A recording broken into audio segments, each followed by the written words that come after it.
Hello বন্ধুরা, আজকে বানাবো একটা চকলেট কেক। তাই আগে পাতিতে ডিম নিয়ে একটু ঘুটা দিয়ে নিচ্ছি। ঘুটাতে ঘুটাতে এটাকে একটা ফোমের মতো বানিয়ে ফেলতে হবে, ঠিক এরকম।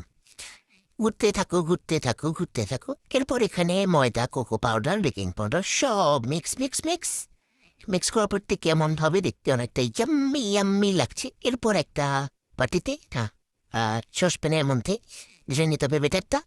ঢেলে নেওয়ার পরে এটার মধ্যে আমি কিছু চকলেটের দানা, না, চকলেট চিপস অ্যাড করে দিচ্ছি। বাস এখন হয়ে গেছে, যা ইচ্ছা যত ইচ্ছে দিতে পারবো, সমস্যা নেই। এরপর এটাকে একটা হাঁড়ির মধ্যে পুষিয়ে নিচ্ছি চুলার উপর। যাই হোক, খুব সুন্দর লাগছে দেখতে। হ্যাঁ, একই হলো দেখতে, কেমন পক্স রোগের মতো মনে হচ্ছিল না। যাই হোক, কেকটা হয়ে গেছে। এরপর এটা চেক করে উপরে কিছু চকলেট দিয়ে দিব, কারণ আমি অনেক বড় লোক, অনেক চকলেট আছে আমাদের বাসায়। চকলেটের উপর থেকে দিচ্ছি। হ্যাঁ হ্যাঁ, এটা গলে গেল কেন? আর সমস্যা নেই, খেয়ে ফেলবো। মনে হয় মজাই হবে খেতে, খুব সুন্দর লাগছে দেখতে। এরপর এটাকে একটু ছুরি দিয়ে গুঁতো দিয়ে আলগা করে নেব, যাতে টিচি নিলাম। টিচি ঢালার পরে এবার একটু কেটে খেয়ে কেমন হলো। খেতে তো খুবই ভালো লাগছে দেখতে, বাবা, মনে হচ্ছে অসাধারণ হবে।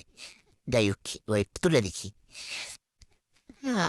দুঃখের বিষয় হলো একটা দেখতে চাই হয়েছে, খেতে খুবই বাজে হয়েছে। এত বেশি এক জীবনও বানায়নি।